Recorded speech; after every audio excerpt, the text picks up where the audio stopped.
అన్న మీరు ఏ ఊరు నుంచి వచ్చారు? మా చీరాల. చీరాల. ఎన్ని రోజుల నుంచి ఇక్కడే ఉంటున్నారు? ఎన్ని రోజుల నుంచా? పోయిన సంవత్సరం నుంచి ఇక్కడే ఉండ.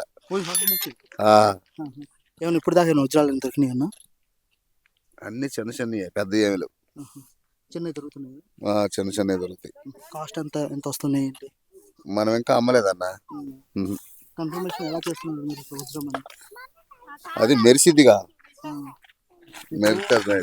ఇప్పుడు ఇవి ఉన్నాయి కదా ఈ రాళ్ళు, ఇవి వజ్రం కన్ఫర్మ్ చేయగలరా మీరు? ఏది ఇది అట్ట వజ్రం అయితే? ఇప్పుడు మీరు ఈ రాళ్ళు ఏదైనా ఒకసారి నా చేతిలో ఇవ్వ. ఏదో ఒకటి తాగు చూద్దాం. ఇప్పుడు మీరు ఇక్కడే ప్రతి ఇంట్లో ఇలాగే ఉంటున్నారా? ఎంతమంది వచ్చారు మీరు చీరాల నుంచి? ఇద్దరమే. వైఫ్ అండ్ హస్బెండ్ వచ్చారా? అవును.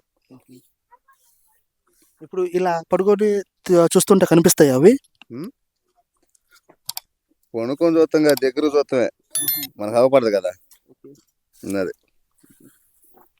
ఇప్పుడు మీరు ఎలా ఇవి ఇప్పుడు కానీ చిన్న చిన్నవి ఉన్నాయి, ఈ వజ్రాలని చెప్పేసి మీకు క్లారిఫై తెలిసిపోతుందా? తెలిసిద్దా? ఓకే. ఇప్పుడు ఇక్కడ చూడడానికి ఎంత తీసుకుంటున్నారు డబ్బులు? ₹2 ఒక్కోదానికి. రోజుకి ఎన్ని రాళ్ళు ఎత్తుతారు మీరు? ఏది ఇక్కడ పారపోసి వెళ్తామే, పనికిరావుగా.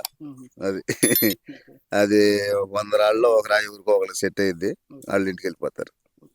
అది ఇప్పుడు మీరు ఏమైనా అమ్మారా? మరి సంవత్సరం కాలం నుంచి ఇక్కడే చేస్తున్నారు కాబట్టి.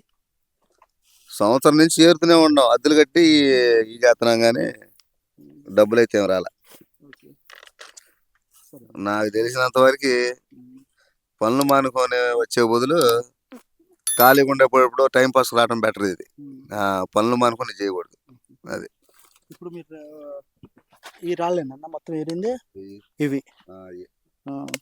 ఈ రాళ్ళు ఏమన్నా ఇప్పుడు ఉంటాయంటారా మీరు వజ్రంలో? ఉండొచ్చు, లేకపోతే మీకు మనకి ఇంకా దొరకలే.